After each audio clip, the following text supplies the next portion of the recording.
ఈ మధ్య కాలంలో మేకర్స్ హీరోల మీద అధికంగా ఆధారపడకుండా బాడీ డబుల్స్తో షూటింగ్స్ కానిచ్చేస్తున్నారు.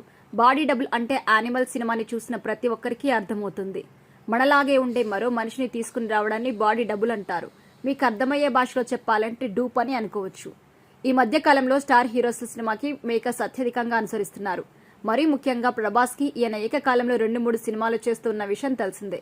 ఒకే రోజు రాజాసాబ్ షూటింగ్ లో ఉన్నాడు కానీ అని వార్త వినిపిస్తే 2 రోజుల తర్వాత ఫౌజీ మూవీ సెట్స్ లో ఉన్నాడని వార్త వినిపిస్తుంది.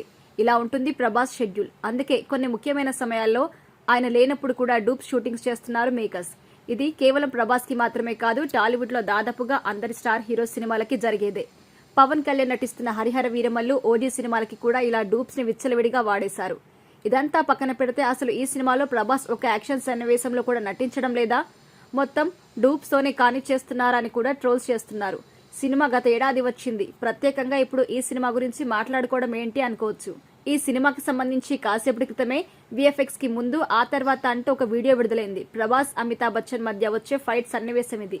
ఈ ఫైట్ లో ప్రభాస్ అమితాబ్ బచ్చన్ కనపడలేదు. వాళ్ళకి బదులుగా డూప్స్ ని వాడారు. ఆ తర్వాత విఎఫ్ఎక్స్ లో ప్రభాస్ ముఖాన్ని జత చేసి అవన్నీ ప్రభాస్ ఫైట్ చేస్తున్నట్టుగా ప్రాజెక్ట్ చేశారు. ఈ వీడియోని మీరు కూడా చూసేయొచ్చు. అయితే ప్రభాస్ సినిమాలు ఎందుకు వేగంగా పూర్తవుతున్నాయి అంటే అందుకు కారణం ఇదా అంటూ సోషల్ మీడియాలో ప్రభాస్ ఫ్యాన్స్ వెక్కిరిస్తున్నారు. ఇంత చిన్న సన్నివేశాలకు కూడా ఈ రేంజ్ డూప్స్ వాడతారని ఊహించలేదు అంటూ ఆశ్చర్యం వ్యక్తం చేస్తున్నారు. అయితే ఇదంతా రిహార్సల్స్ అంటున్నారని, ఒరిజినల్ ప్రభాస్ సొంతంగానే చేసి ఉండొచ్చని సోషల్ మీడియాలో ప్రభాస్ ఫ్యాన్స్ చెప్పుకొస్తున్నారు. మరి ఇందులో ఎంతవరకు నిజం ఉంది అనేది మాత్రం మేకర్స్ ఖరారు చేసి చెప్పాలి. ఇకపోతే వచ్చే ఏడాది మొదటి భాగంలో కల్కి 2 షూటింగ్ కూడా స్టార్ట్ అయ్యే అవకాశం ఉంది.